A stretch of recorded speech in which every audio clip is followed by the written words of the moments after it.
Hi guys, welcome to this session in Microsoft Excel. In this module, I want to show you how you can use the new group by function. But first off, I want to show you what you could use before the group by function came out, and that is the unique function with a sum if. I have all the functions laid out here, the ones I'm going to use, so you can see them as a reference. But first off, let's do the unique function. So I've got a formatted table here. If I just unformat that for a second so you can see what I've done, I'll just convert that back to a range. So basically I just did Control T, which will format it as a table, OK, and then it just puts these filters on at the top there. So that's all I've done with that. I've actually, if I go up to the table design tab, I'm going to name it data because that's what's in these formulas. So if I name it data, it's now called data, so you can see the formula will pick up the same thing. So the situation is this: you've got a list of people and regions. You want to know what each person, first of all, has done in terms of sales. So I'm going to use the unique function to get a list of all the people, because obviously Steve is there, and further down Steve, and further down again Steve. So I'm just going to type equals unique in this cell, and I need to select the arrays, which is the names. So just coming down to the names, it's picking up that, clicking the tick, and it gives me a unique list of names. So now I can use the sum if function to pull in the information that I want. So it's going to be equals sum if, pressing tab to get the bracket. So the range that I'm going to look down is looking down the names, like so, comma, looking for Steve first of all, comma, and when I find Steve in this list, I want to add up the sales. Now if I did sum ifs, I'd also bring this in as well, but I'm just going to do this. It's going to drop some figures there, and I can get my little black cross and double click that down, and that is summarizing the sales for each person.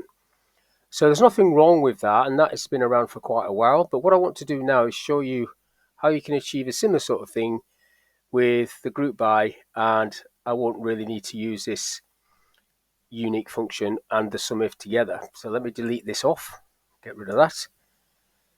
Now, group by is a fairly new function, so some people might not have it depending on what version of Excel you've got. But if I type equals group by, there it is, press tab. It's asking for the row of what you want to group by. So I want to group by these,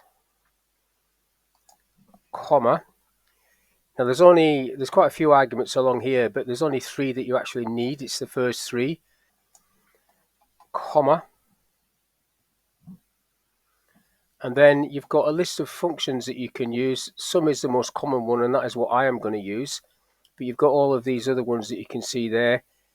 And you've got the lambda function or the lambda feature at the bottom there, so you can create your own if the one that you're after is not in this list. But I am going to go for sum, and then just close the bracket on that, see what that gives me. So that's broken that down, and it's given me totals at the end there. So that is just needs formatting to pounds, and then you've got the total there. Now I could have got that to group by this as well. Let's just try that one. So if I delete this one and just type it again, equals group by. So this time I'm going to highlight both of these two columns, comma, and then these two columns, comma, going for sum again, and then see what this does.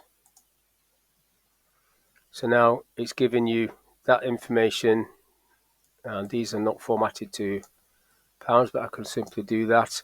You can put labels across the top there, maybe copy and paste these. just pick them up actually and move them. Like so. So there's the labels, and there's the people, and there's the region, and there's the sales and quantities of sales. What I want to do now is look at some of the other arguments that you have.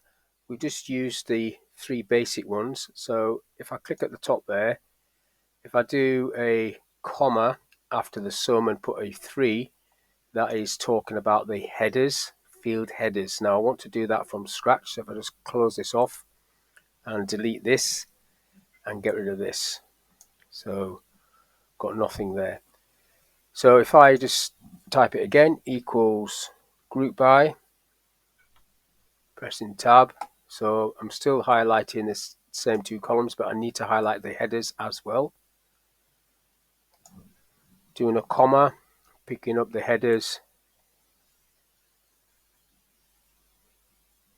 like that.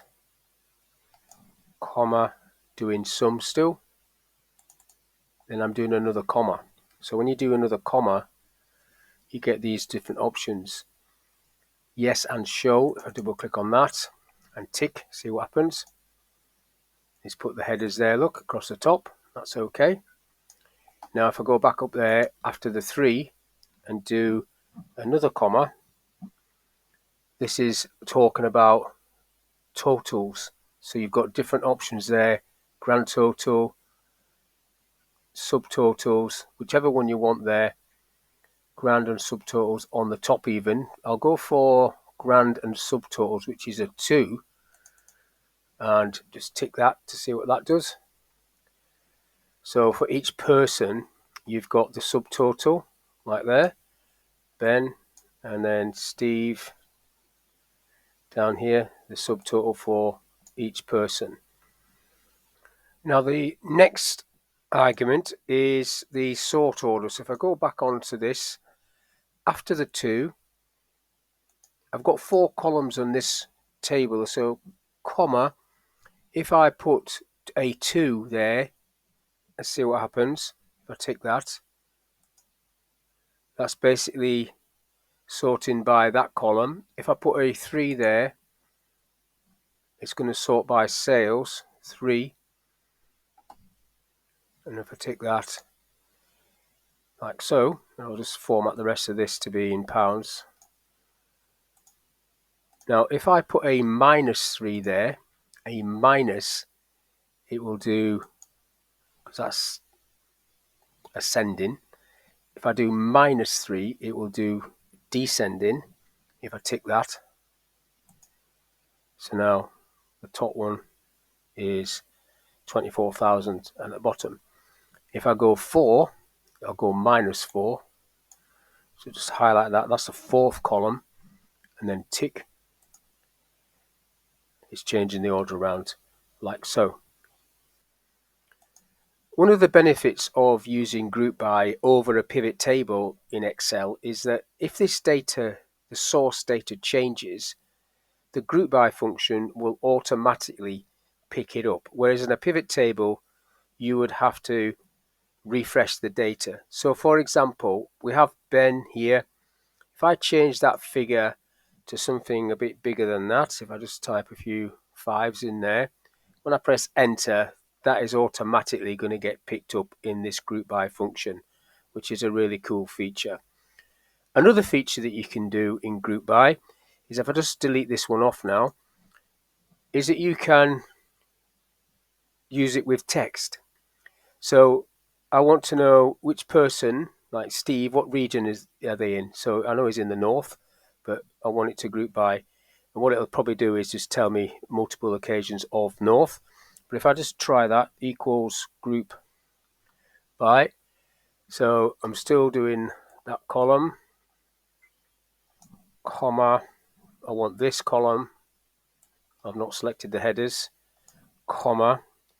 Now the function I need to use is got to be a text function. So array to text is the one I'm going to do, and then we'll see what that one's like. If I tick that,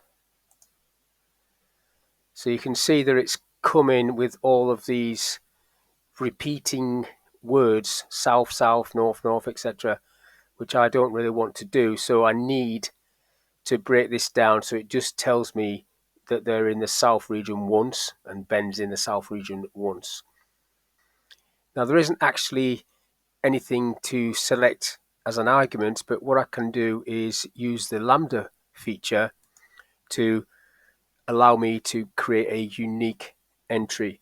So after the comma, the first comma, so I want a unique of region, I'm going to type lambda, press tab.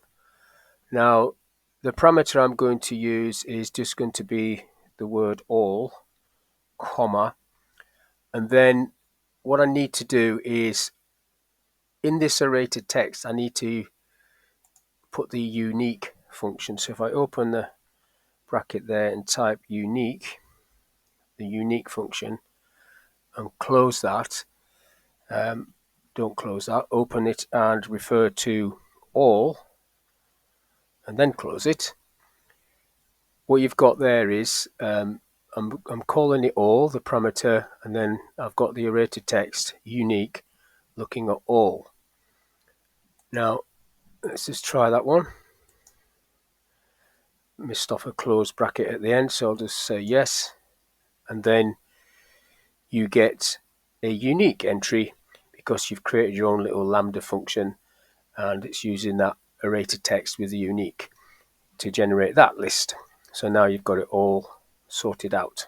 So that's all I want to talk about in this little video, how you can use the group by function and how the arguments work inside the group by function, such as lambda, sum, average, etc. So hopefully this little video has been of use. Thank you for your time and I'll catch you on the next one.